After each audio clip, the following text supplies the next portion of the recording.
we're hosting a wellness fair. Oprah will be stopping through, and I had to swear to like top secrecy and whatever. But it was such an amazing experience working with her team. It taught me things about myself from a branding perspective, working with myself and working with Oprah's brand, and like certain things being like cut, like, no, she can't have something as simple as balloons at the event.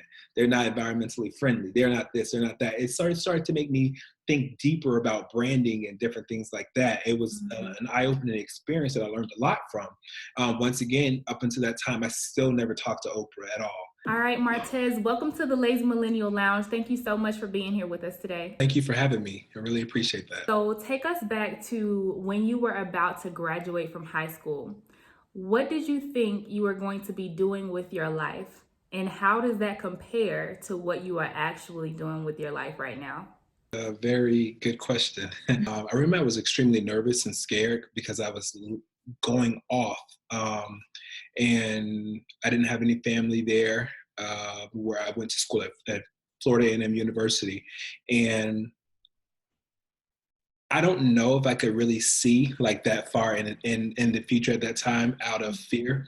But I remember knowing, of course, I wanted to do pharmacy. I had already worked at an independent pharmacy. And I didn't necessarily think that I would be a pharmacy owner today, of course, but I did know that I would be practicing in pharmacy. In which capacity at that time? Of course, I only knew at that time community pharmacy or retail pharmacy. So I kind of envisioned myself doing that. And I only envisioned myself being the pharmacist in which I had worked for, because one, he was Black and he looked like me. So I could actually physically see myself in, being him. I guess the same way that I thought about going off to school, that's kind of how I thought about, or the things that I thought about when I was leaving from the traditional workforce to going into the entrepreneurship world. At what point then did you say to yourself, maybe I should open my own pharmacy? Like, talk us through, I guess, what happened in your career once you became a pharmacist that led you to think that maybe, your knowledge and your expertise could be better used in an environment that you own and operate and have more control over? It wasn't necessarily that I had a desire to own and operate something, because although I grew up in an independent pharmacy, it was kind of known at that point when I went to school that the independent world was kind of starting to dwindle, and the recession hit in 2008, and it definitely wasn't a market for entrepreneurs or independent pharmacies. So I had no idea that I would be doing that. However, working as a pharmacist, and I think we all have a vision of what we would do, who we would be while working. And I think that you like kind of measure success by being that person in your head. So all I do remember is going to work every day and it not really meeting the expectations that I had in my head of how I thought I would practice, how I would be able to actually impact patients. It just wasn't there. It started to feel more so like it was a job versus a career, or versus like being I guess, the life-changing pharmacist that you thought you were going to be when your teachers or your professors were talking to you and saying like, this is the impact that you're going to be able to make. Yeah, it just wasn't that. And I seen that everything was driven by numbers and corporate measures. And it was like you became so focused on meeting those measures that the customer or patient became last. And it was more so out of, and even at that point, I had no idea that I wanted to own a pharmacy or anything like that. For me personally, it was more so like I just knew I did not want to do this or that at the time. And I thought that I was actually going to leave the profession of pharmacy and just find a whole second career because I was just burnt out, fed up, And so from that came me sitting down talking to a friend. And when I was talking to my friend, I then realized I had like an aha moment that it wasn't that I didn't like pharmacy or being a pharmacist. I actually love being a pharmacist and people.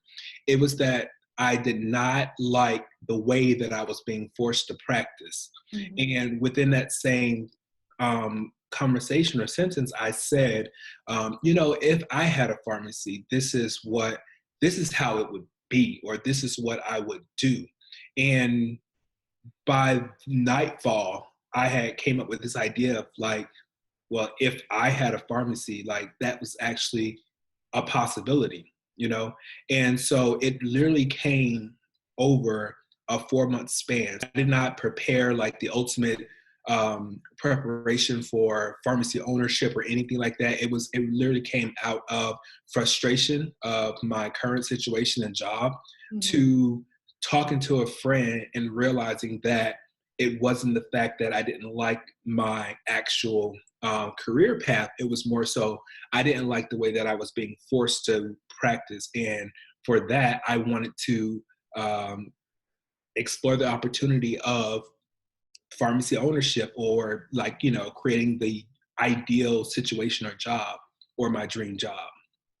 So there are a lot of pharmacists who are practicing in, how would I describe, I guess, corporate community pharmacies right now. And they are still feeling the way that you felt when you were in that setting where, they're burnt out. They're not able to practice pharmacy in the way that they desired to when they entered the profession. And it's interesting because I've never practiced in the traditional space. Like I've always used my pharmacy expertise in non-traditional ways. But in having those conversations, there's a level of frustration because it feels like you're being pushed out of the profession. But at the same time, there seems to be some hesitancy for people desiring to open up their own pharmacies, or maybe having the capacity to do so. So was your situation different, or what did you do differently to get you to the point where you could actually like utilize that frustration and create Premier, as opposed to, just kind of staying in that situation? To be honest, I think it was really just determination. Like, I don't think that there was anything different for me than there is for any of those individuals that are currently working in that space. And I say that because I was so determined to, like I'll tell you, it wasn't that. It was a situation where like I was completely frustrated and feeling exactly how these pharmacists are feeling. And I did not, I didn't even know what it took to even own a pharmacy at that point. But all I knew was that I needed to get out of that situation. And I knew that there was communities that needed me.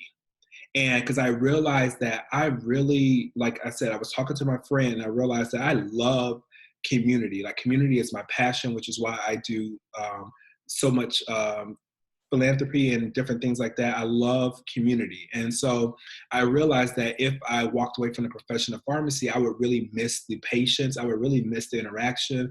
I would really miss the opportunity to like change these patient lives from a healthcare perspective. So I knew that I wanted to do this, but I just had to figure out, how can I work in an environment that was comfortable, that I still made enough money to be comfortable, because now I was working as a pharmacist for at least 5 years. I had a house, I had cars.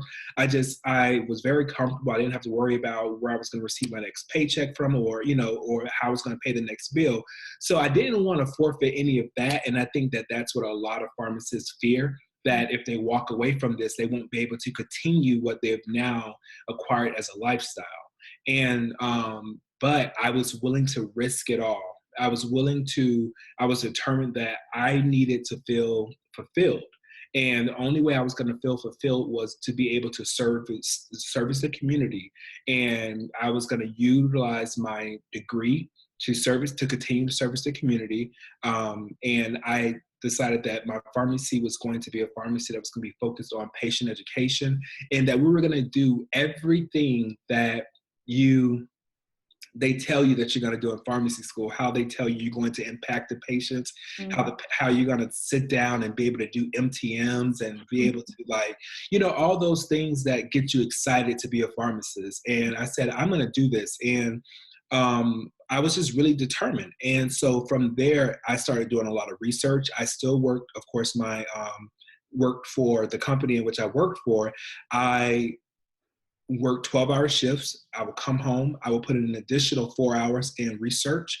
And I started to figure out first, like, what is it going to take for me to fund this project or to fund this? And on top of that, like, how can I fund this, continue to live the way that I'm living, as far as like, I mean, I had a mortgage, I had, car payments. I needed to be able to still do those things.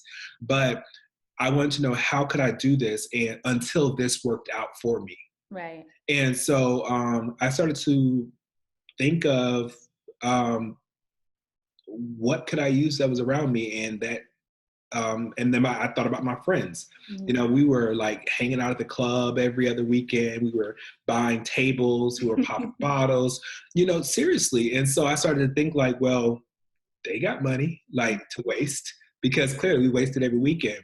And so that's kind of how I started, and that's how I received funding for my pharmacy. It was all self-funded.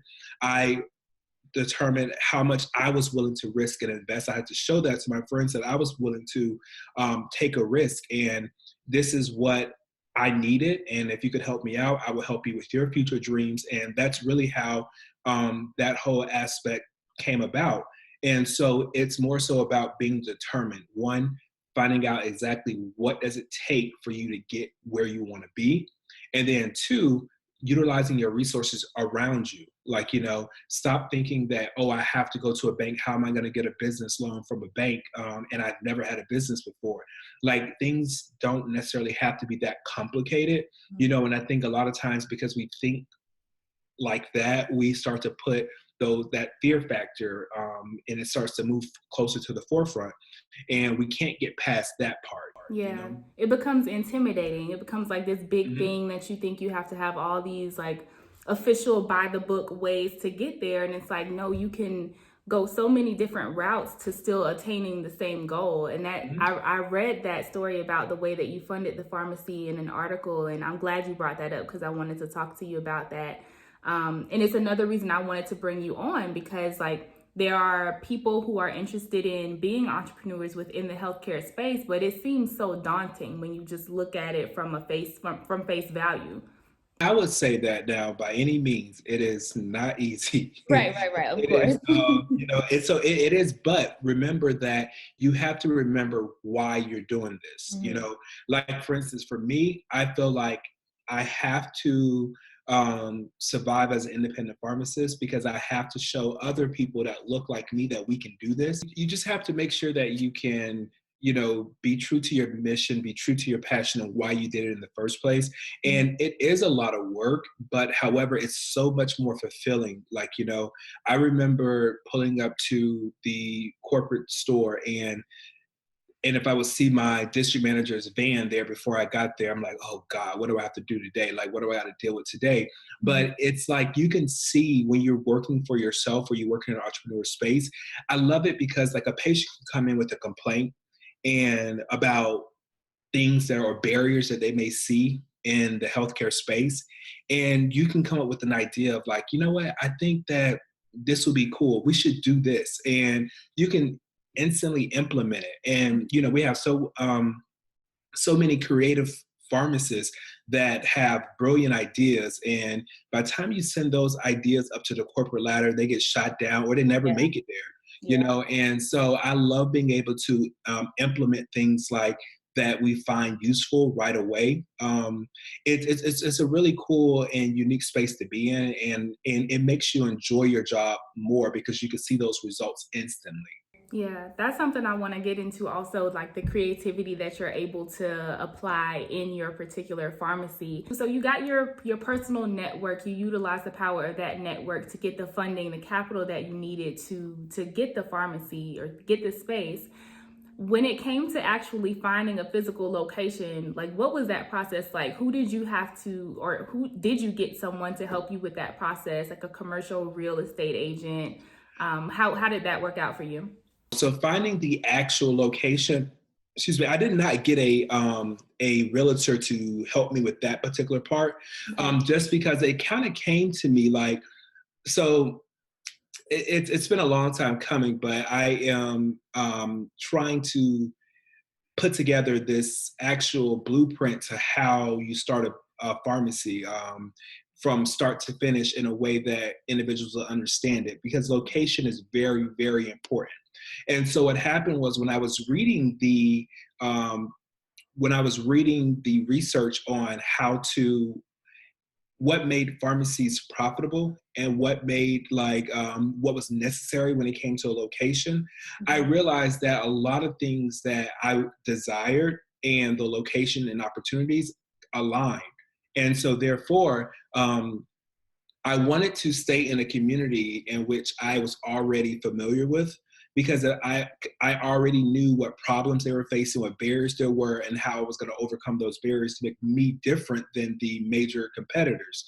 And so therefore, that's why location is so important. And I always tell, I know people that already have pharmacies, and it's crazy to me with the way that people try to target certain locations in order to start a pharmacy. A lot of people, they think like, oh, I want to go to this really nice upscale like neighborhood, and I want to service this particular clientele. And then they run into a lot of issues down the line, and they're like, it's just not what they think in their head.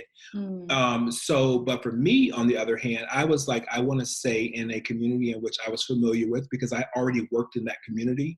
I had already built the relationships with those particular individuals. But what I wanted to do was I wanted to bring a upscale facility to that community versus trying to take an upscale facility to a community that's already upscale. You know, we have to start to pour back into our communities so that we can build them up. And my idea for being Premier Pharmacy was to show individuals like what a pharmacy actually was, or what it should be. So we wanted to be the premier. To be premier is to be the standard. So we wanted to show them what a community pharmacy should look like, what services they should offer, what kind of outcomes they should get from this pharmacy. And so that's why we are a Premier Pharmacy. Yeah, and what kind of interactions they should expect from their pharmacists and the staff that are in that pharmacy. Absolutely. I mean, I really have like a great team. We have individuals that tell us all the time that um, it's so funny. We have individuals all the time that tell us like how impressed they are with the staff and how great the staff is that works there. And I laugh because I actually had an individual that came in today that he works in a shoe store down the strip mall, and he comes in there like all the time. And he today he said like, you know what, you guys are like, y'all are always like so professional but so cool and so laid back. Like he was like, I was on y'all Instagram and I seen you guys did this Charlie Angels pose thing. Like who came up with that? And I actually, you know, my pharmacist, Dr. Houston, she has done your podcast before, and she said, oh, I came up with this idea and my team just went with it. And that's what I love about our staff and our team, is what we do is like we allow and welcome others' ideas, and we want to know what it is that people want, what kind of environment people want to work in, what kind of pharmacy the community want to come to, you know. And so it's important that we don't get into a situation or into a routine of only accepting our ideas, but allowing other creatives to share their ideas and to bring that in and make people feel like they're part of the team. Definitely. Yeah. Chantel and I also went to college together. So I know if your staff is half as amazing as you and she are, y'all are in great hands. So what kinds of services do you offer at Premier? What services don't we offer? Like, no, it's so funny because we find ourselves like, it's crazy. And this is why I know that one, we need more pharmacy entrepreneurs. We need more people that want to go and step out, because it's not by coincidence that I align with these pharmacists that work with me, that all have these desires to do things. And it's always bringing up 1,000 more services and projects. And I'm like, what are we doing now? Like, why, like, okay, why do we need this? And, you know, once they explain why they need this, like, we're like, okay, well, let's do it, you know? And so what we do is we have our pharmacists, they come on board, and our pharmacists are giving an area to focus on, whether it be compliance, whether it be clinical outcomes or whatever it is, and they kind of develop the services. And so what I did was I had initial services that I wanted to offer that I felt like community pharmacy lacked or community pharmacy offered, but they truly wasn't offering them. Like, for instance, MTMs. So, there's no fun to like, or it's not really an MTM just calling them on the phone or whatever. So we had decided to make it an experience for the patients. We wanted to basically invite the patient in, like let them pick out coffee or tea, be able to sit down with them and really be able to dive into their profile. Mm. And then from there, we wanted to be able to hear why the patients wasn't achieving the goals in which the doctor desired for them, or if the patient was even aware of what they were supposed to be looking for. And we found that to be a common thing as well. But we really wanted to like take patient care to the next level. So we started to offer like programs like that. We do, it's so crazy. I think that my assistant counted, we had like over 30 something services that we offered. From one, we have our free delivery program. And with our delivery program, we're able, of course, to remove the barrier of transportation. And it's annoying that I see CVS ads right now saying now offering free delivery during COVID-19. And it's like, this has always been a barrier for patients, especially in our community, access to transportation, or they have to travel so far just to get to a pharmacy. Our community a lot of times end up being in pharmacy deserts and stuff, and that, this should be something that's always offered, not just during a pandemic. We also offer, of course, like I said, our medication therapy management. We do our compliance packaging, where we organize the medication for patients, and we try to do that to help increase adherence. And that became a really big driving factor when we partnered with the Piedmont Sickle Cell Agency here in North Carolina. And they had a project going where they wanted to do compliance packaging for those patients in order to increase adherence and track it.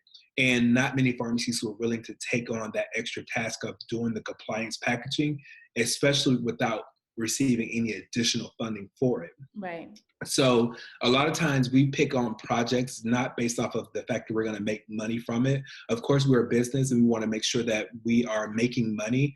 But even if it's something that we're not going to make much from it, but it's going to make a big difference as in the patients, we do those projects. But I'm a spiritual person. I believe that God has this like 110%. And so by taking on those projects, they always lead to bigger opportunities. And so that's a lot of our projects started like that.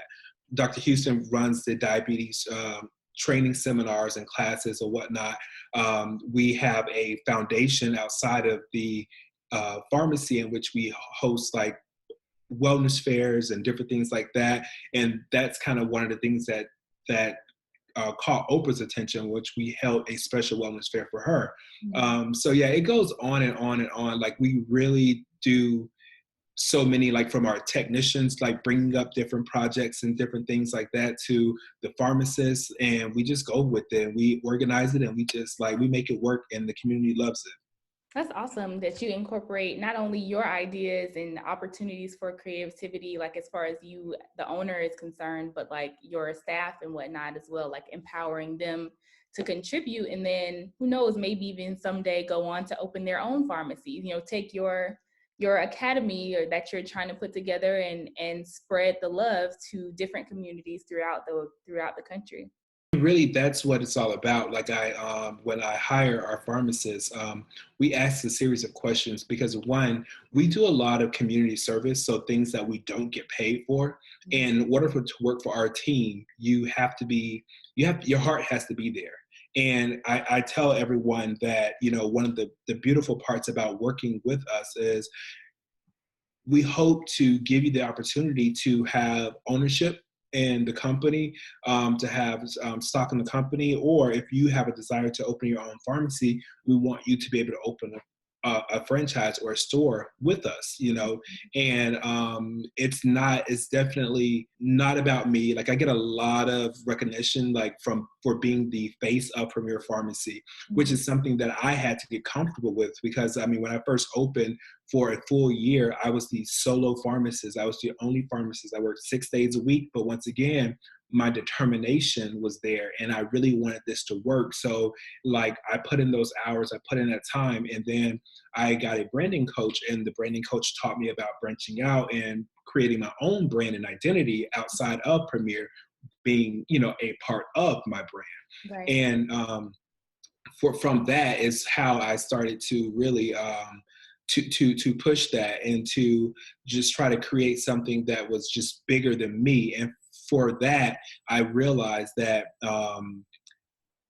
that it took the only way that we can continue to grow is to bring in fresh and new ideas from people and to allow people to flourish. And then when people bring in ideas, they're doing something that they love, you know, they put more into it. They put 110% into it, and they have that passion.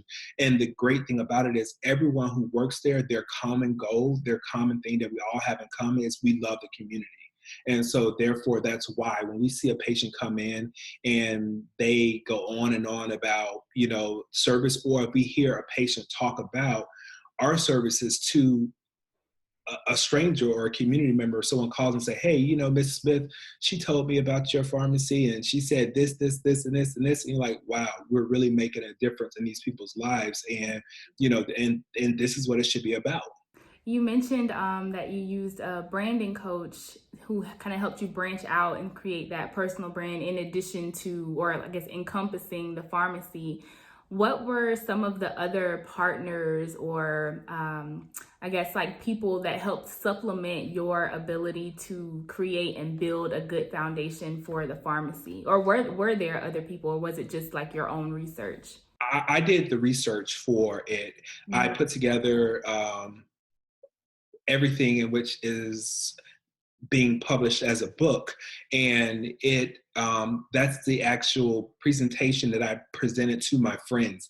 At that point, when I went to them, I had already had everything together, including the location that I had in mind. Of course, I didn't move forward with picking or identifying of actually doing a contract or a lease with that yet, but I knew the place that I wanted. And it was kind of given to me through a dream. I thought about the fact that my pharmacy that I was working at the time had acquired a pharmacy that was not far from where I was. And I thought to myself, like, I wonder what that building looks like. I'd never been to a building before. So I ended up, I woke up and I Googled the old pharmacy name and I got the address and I drove to that store before I went into my shift. And I was really hyped from that. I was like, you know what, this is perfect. Like, I really felt like everything was aligning the way that I wanted it to align. And I did about 3 weeks of research. And I remember it was Mother's Day. I told my friends, I seen them. It was Mother's Day in which I did the original pitch, and I forgot what event we were at, but we were all kind of at some house function or something like that. Someone was having maybe a housewarming or something, and I kind of was putting the bug into their ear. I said, "Hey, I'm working on a project that I really want you to be a part of.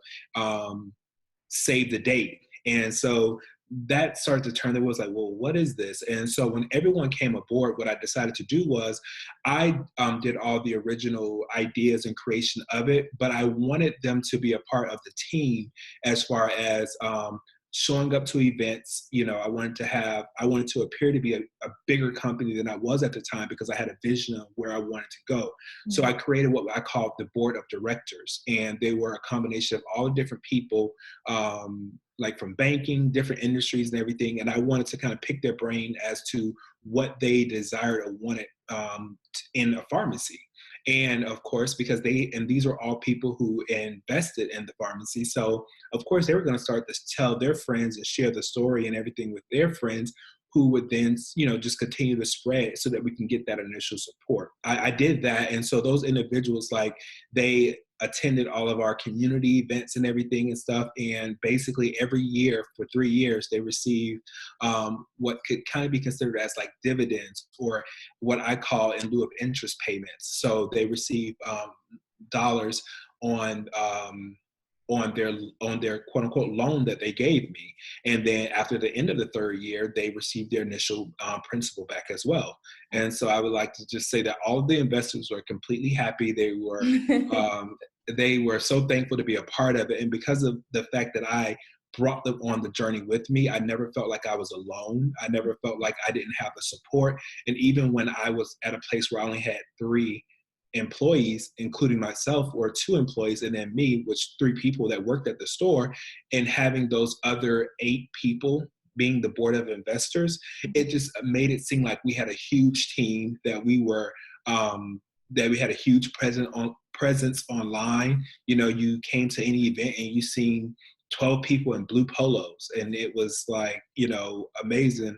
And one of my technicians who was there from the beginning, we always talk about those stories, like even to this day, like how we basically grew into the pharmacy that we wanted to be. That's beautiful. I imagine that having that board of directors slash investors was also helpful in establishing yourself in the community and just like making your presence known, period. Were there other marketing efforts that you did to make sure that the community knew that Premier is here and available and ready to serve you? Basically, the thing was, like, that first year was you were always working every day, from when you got off, you went to networking events. You wanted people to know who you were. And by me, working in a community in which I had already worked in, and I had already established myself, and to the entrepreneurs that want to do that, you can't be a rude and nasty pharmacist and then think that you're going to open up your own pharmacy and then all of a sudden you're going to change. Like, no. So even though I did not like the situation in which I was in, my patients absolutely loved me. Like, when I switched over and became an independent pharmacist, I sent out a mailer to the surrounding neighborhoods and said, hey, although I'm not serving at that pharmacy anymore, I'm still in the community. I can't remember the exact wording, but basically I was telling them that I had a new home. And with that, I remember it was September 7th was the day that I resigned, and the pharmacy opened up October 3rd. So within that time frame, I had crafted a mailer that was going to go out closer to the time of the pharmacy opening. Of course, I had no idea exactly when the pharmacy was going to open, because everything is like always up in the air in healthcare. Until But it's hot, right? yeah, and so, but once I got that, I decided to delay it until October 3rd, because that was FAMU's Founders Day, and I wanted to honor the school by opening and launching my pharmacy on that day, which turned out to be a great idea because of the fact that it allowed the alumni to celebrate with me, which gave us instant patients, which gave us instant people. And when it came to marketing from that, I really learned how to leverage social media. And I honestly can't even remember or count how many publications that we've actually been in, but it's been over 100 publications. And it's just because I understand now, like, how media works and how, PR works. And so from there, I learned to leverage that and to help bring in more patients and more clients that way as well. What would you say to a person, a healthcare professional, let's say, who is thinking about starting their own practice? What would be like your top piece of advice for someone who hasn't quite started yet but is really thinking hard about it? I would say first thing you have to do is determine and decide, is this what I want? And if the answer is yes, then do it. Go for it. Take the risk. A lot of times I hear from so many pharmacists, like, when I tell you, like, it's so crazy. Let me tell you this. So one of the things that this COVID-19 is teaching me is about just being more like honest, like, and real. And I've always been a real and honest person, but a lot of times what I do is I'll say things that are safe, and I don't want to hurt people's feelings. But one of the things that this has taught me is that you just sometimes just have to just be blunt and say what it is. And I people don't really even understand like how many emails that I get on a daily basis, just to like, I don't know if you guys can see that. Good. Like I have That's a comma in there, 326, y'all, and yeah, 6 digits. and 224 text messages. The reason why I say that is because I so many people like message me. I mean, from the pharmacy pages to my personal pages to my personal brand page and different things like that. And um, there's different people that manage different parts, and that's another thing too. You always have to be willing to delegate. And there's people that manage different things. However, what I find is that a lot of people, they ask you questions that are already readily available out there. And it drives me insane because I feel like my time is already limited. And I know, and I have such a huge heart. And that was something I had to learn very early, that I had to stop feeling sorry or feeling like I owed people something to respond to everything, because I found myself answering questions that were already there. And then I couldn't get to the people that truly was ready to just like get there and go. And so that's why I say the first thing you have to determine is this what I want? And if it's what you want, go ahead and go for it. Do the initial research that you need. And people like myself would love to help you like achieve your goals, but you have to at least show that you've done the initial research on how and what you want it to do. You can't really answer those basic questions or even give guidance when the person doesn't even have an idea if they really truly want to do that. And so that's why I say it drives me insane, like for someone to even like text me during the day and say like, hey, what are you doing? Like, I really just send me a text message with what you want. Because you're gonna kill 10 minutes with this like back and forth about nothing, what's up, like all that. And I don't think people realize how much those little things take away from the person that you are seeking information from. Like, absolutely. And like I told people, like, if you notice, I'm one of those people that I will text you. I will post on Instagram and say, hey, save the date. I have this big event coming up next week. And you're like, what? Like, this is my first time hearing about it. And it's because I'm an Aries. And what happens is I'm so passionate driven about certain things that I can only focus on that thing and because I put so much into it. And so therefore I can't be, dealing with like little things and all these messages, and now people have so many different ways they can communicate with you that it drives you insane. And even my assistant was answering emails and things like that. Oh, what do you want me to do? Don't. It's just like, because it just becomes like overwhelming to the point where it's like, at least do the initial part. And so therefore I tell those individuals who have a passion for this, one, you want to make sure that first identify if this is something that you truly want to do and that you're passionate about.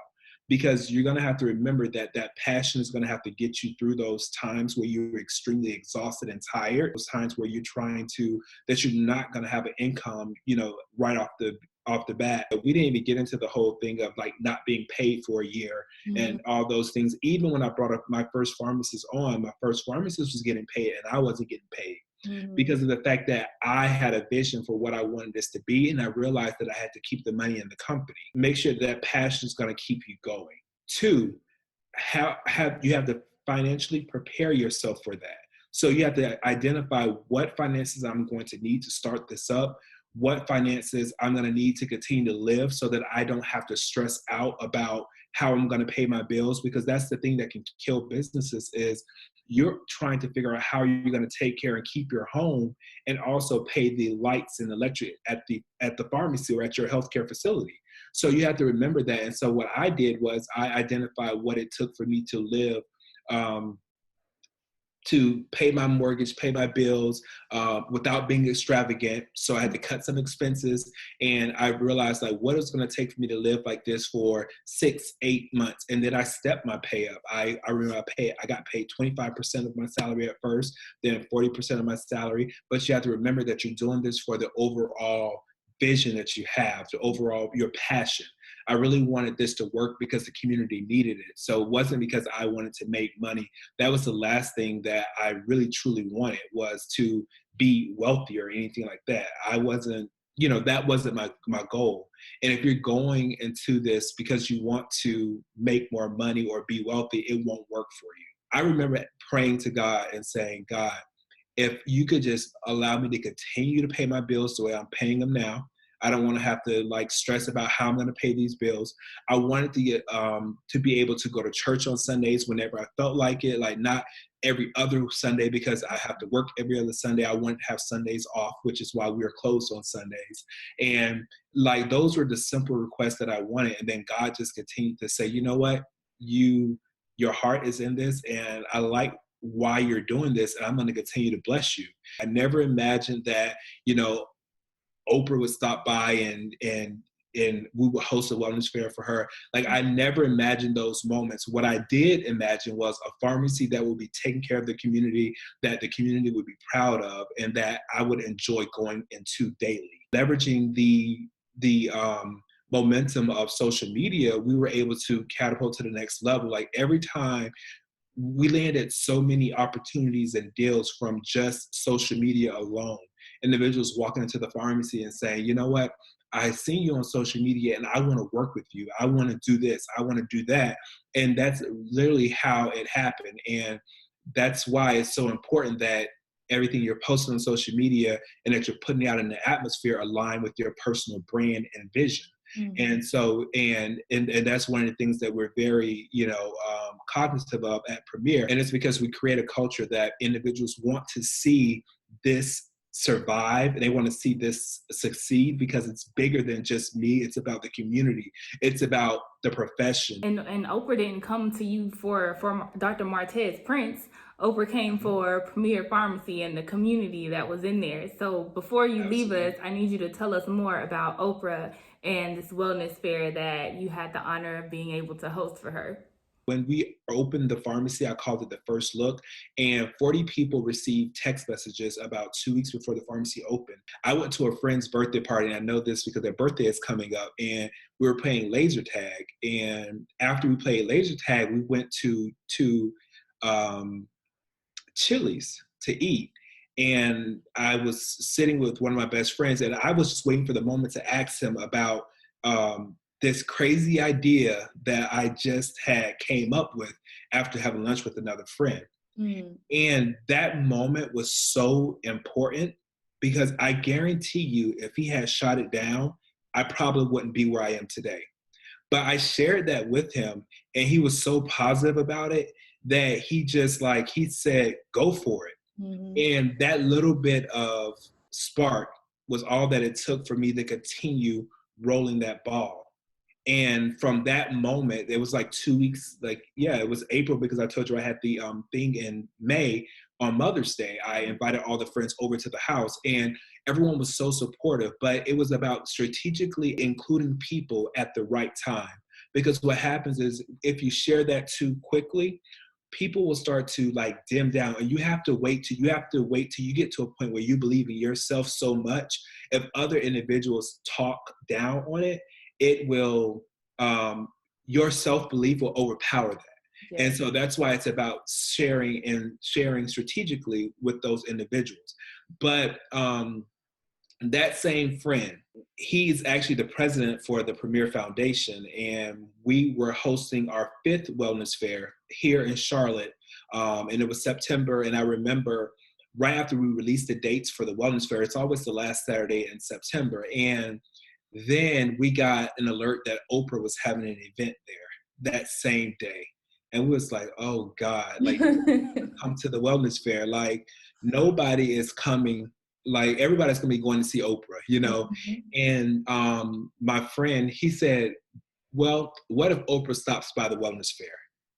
And so he kind of spoke that into existence. Like he said, what if Oprah stops by the wellness fair? And I was like, and the people, Dr. Houston, they'll tell you, like, they know how I am. So because I'm so passionate about certain things, I'll tell people sometimes like, well, this is kind of what I want to see happen. And they'll say, why? I'm saying, well, I just want it like this. I tell people I'm a visionary and I want things a certain way because I see the overall vision for it. And I just can't explain it right at this moment. But if you just trust me and believe in me and we go with this, I'm telling you it's going to be okay. And that's kind of like how it had to be with the pharmacy. I had to trust and believe in God and everything was going to be fine. And it worked out. And so that was in September. And I would say that in November, I got a random call and one of my staff members came into the office and said, hey, somebody from WW and Oprah or something like that's on the phone. I'm like, what? Like, I'm like, who's playing on the phone now? Because like, it's always something. And so I started talking to the individual and we have this hour-long conversation about things that they read on the internet, things that what Oprah was looking for on this WW tour, on the Oprah Winfrey tour sponsored by WW. And mind you, I didn't know what WW was until maybe in January. Like, is that Weight Watchers? What is WW? Yes, that's okay. what they were. So the whole purpose of this tour was Oprah was having her My Life, My Vision tour, and WW, or formerly known as Weight Watchers, was rebranding themselves. So they were sponsoring the tour. Okay. And so, but once again, I'm just like, what is this? And the phone calls were so weird. It was like, okay, well, don't get excited, but this is what we're doing. So, okay, well, we'll call you back. And I'm going to pass this along to the producer and we're going to call you back. So then the next call you get is like myself, the original person I talked to, and then another quote unquote producer person. And then it's just like, okay, like, so what is this about? Like, what's going to happen? We had no clue exactly what was going on, what was going to happen. All we knew was that Oprah was having a tour, and some kind of way we might be involved with this, or we might be doing something, but not really sure what it was. And so then, I got a call one day. It was like, well, how do you feel about hosting one of those wellness fairs that you do? And I'm like, okay. And I was under the assumption that we were going to host a wellness fair. And they were just going to come down to shoot it, and then they were going to use it at the event to show about community wellness. Had no idea that what exactly would happen. And these were all like calls that were like 2-3 weeks apart, and that was just very sporadic, and it could last from an hour to like one call was like 1 minute. And it was just like every time you got the phone, it was just like, I don't know, like, and so then they were like, okay, well, we're coming down to meet you, and we need you to like sign these background release forms and like checks and all this stuff. And I'm like, okay. So of course now this particular time I'm thinking like, I'm going to learn more about what's going on, and these people are coming to meet me, like what's going to happen, blah, blah, blah. So they come down, and it's literally 2 people. It's one of the ladies that I've been talking to and another individual. And they're like, they come in and they're kind of like, hype, and they're like looking around, they're scouting out the space, and they're like, okay, cool, like, blah, blah. And I'm like, so you came all the way down here to do that? Like, I'm like, what is going on? By that time, the end of December rolls around, and they're like, okay, so you are, we want you to host a wellness fair on this date, the day before the fair. We're not really sure if Oprah's going to come or not like that, but we want to be able to capture footage. So once again, I'm like, leading up to that, I was kind of thinking that we were going to do something at the actual event. And then they asked me if I would be interested in hosting the wellness fair for Oprah. I'm like, of course, who says no to Oprah? And then by that time, they reshifted my possibility to like, we're shooting this event so we can get footage for this. So I'm like totally confused. So maybe like 10 days before the actual event happens is when like we have another scheduled call, and they basically tell me that we're hosting a wellness fair. Oprah will be stopping through, and I had to swear to like top secrecy and whatever. But it was such an amazing experience working with her team. It taught me things about myself, like with doing that event and putting together that event in 10 days, what we normally plan for months to do this wellness fair to the magnitude in which we do it to. We block off the parking lot. We have all these different vendors. We have over 20 different vendors that come.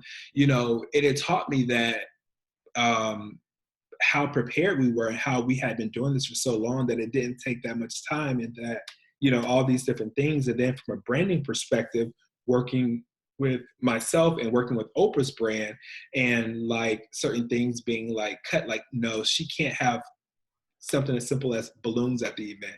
They're not environmentally friendly. They're not this, they're not that. It started to make me think deeper about branding and different things like that. It was an eye-opening experience that I learned a lot from.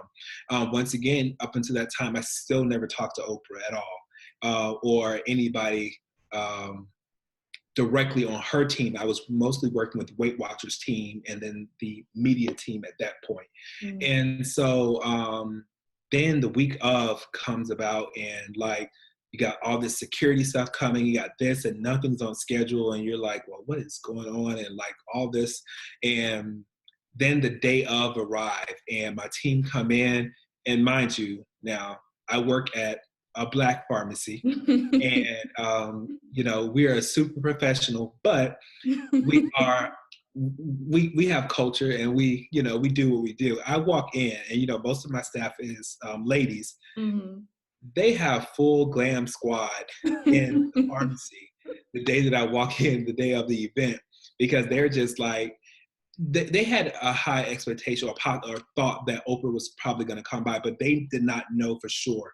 The only people that knew for sure that she was coming was myself, the event planner, and then of course Oprah's team and everything. But we had talked about exactly everything that we were supposed to do that day, how I was going to greet Oprah, like what I was going to say, all these things. And I was like completely exhausted and stressed out by that point. However, then we get a call saying that her schedule has changed. Like, we're going to have to do this, we're going to do that, blah, blah. And so now I'm like, what is going on? Well, the volunteers are outside before the event starts, and these Escalades pull up, and they're like, where's the drop-off spot for Miss Oprah Winfrey? Now, mind you, no one knew Oprah was coming, so now everyone's running around, Oprah's coming. And I'm just like, I can't. And then I have this earpiece in the whole time that is recording every single thing that I'm saying, and I'm just like, I can't deal with this. I can't take this. But the beautiful part was we put all that work in, and when Oprah came and she pulled up, like, all of that went out the window. She is apparently a person that does whatever she wants to do, and however she feels, whatever energy she feels. But she was one of the most loving and receiving people on this planet. And like, I became a super huge fan of hers, like from that moment. I always liked her, and always like, I liked her, and I'm like, she's cool, she's Oprah. But from that particular moment, I grew into a whole different respect for her because of how loving and how connected she was. And even to the point where, because I was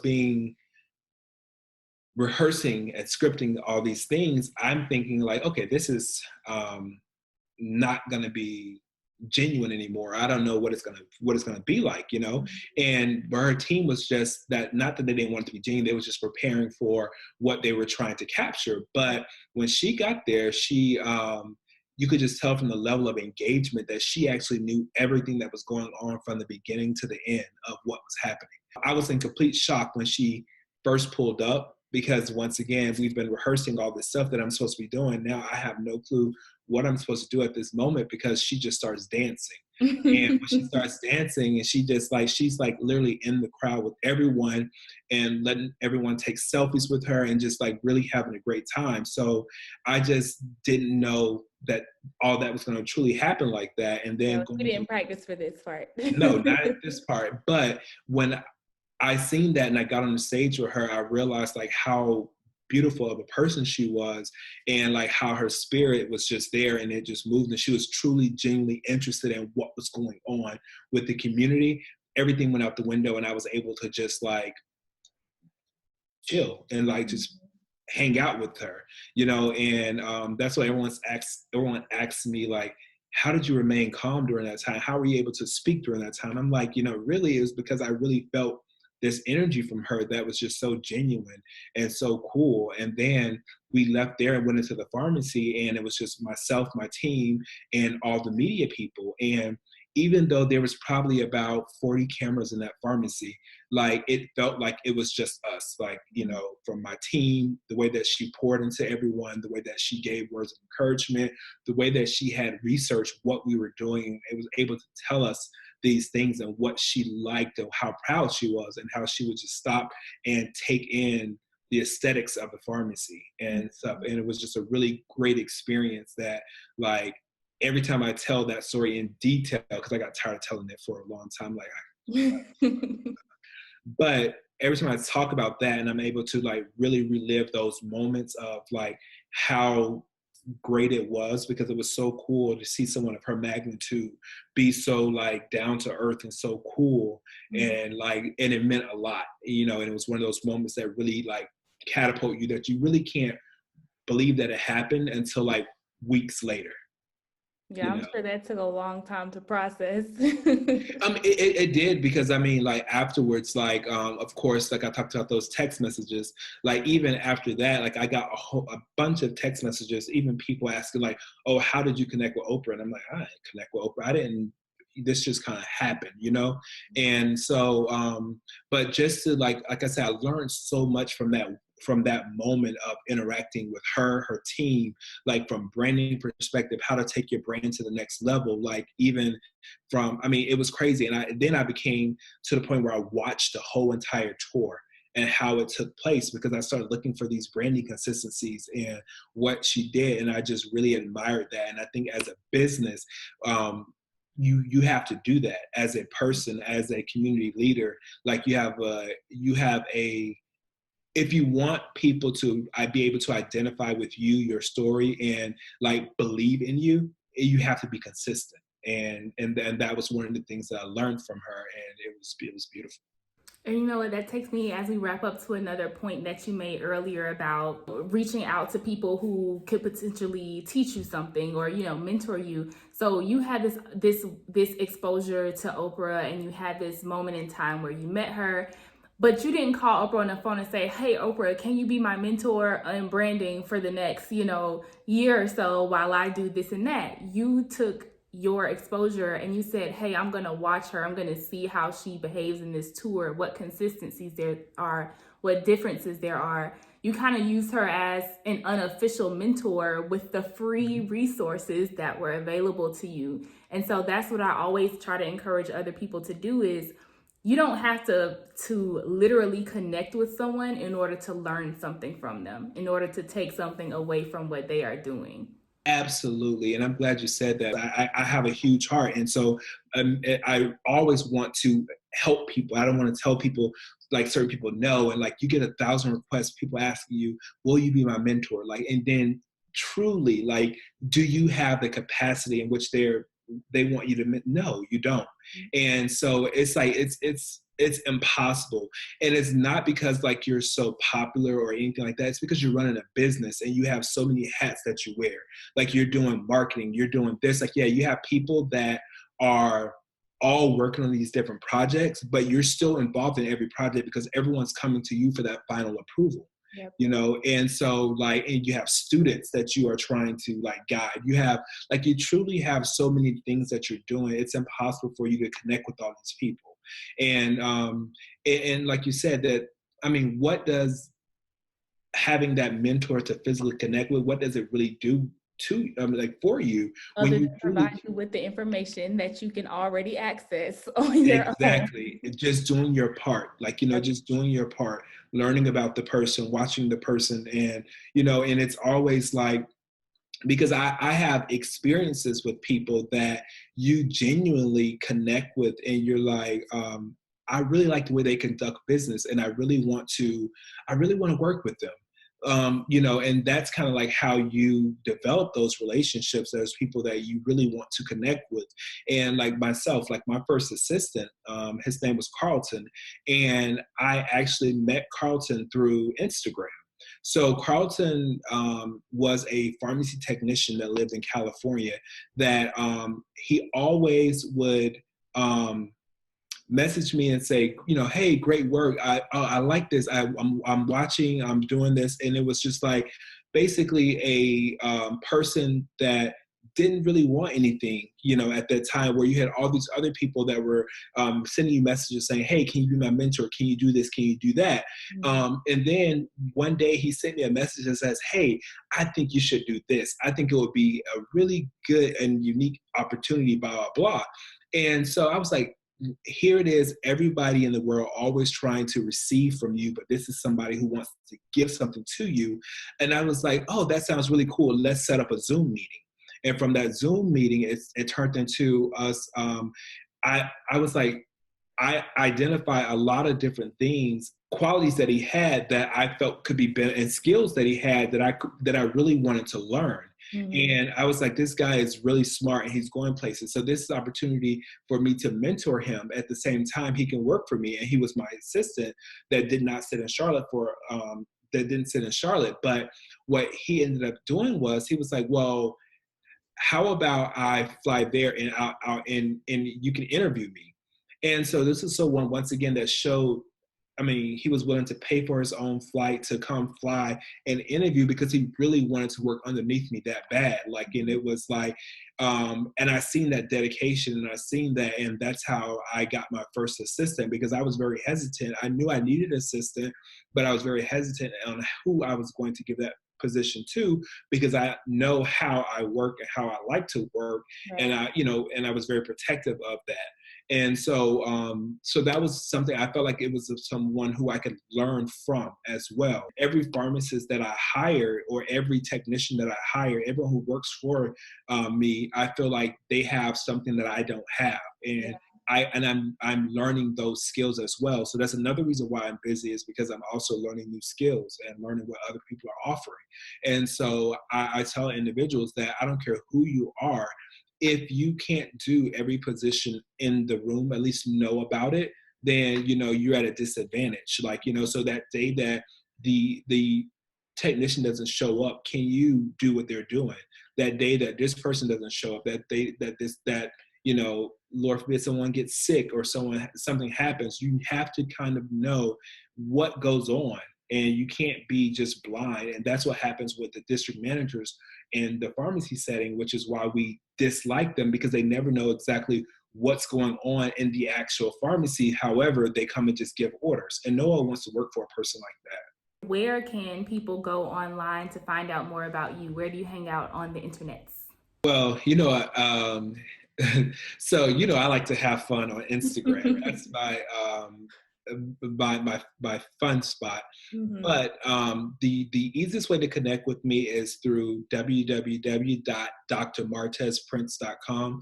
That's my personal website, which can lead you to my foundation, could lead you to my pharmacy, or you can learn more about me and events that I have coming up, and different things that I support.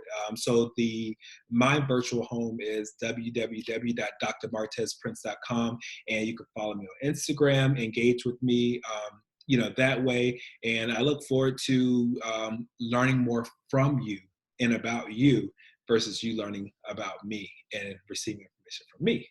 Thank you so much for coming on the show. I know these healthcare professionals out here have hopefully taken so much away from this episode. So we really appreciate you dropping by the lounge. Thank you for having me.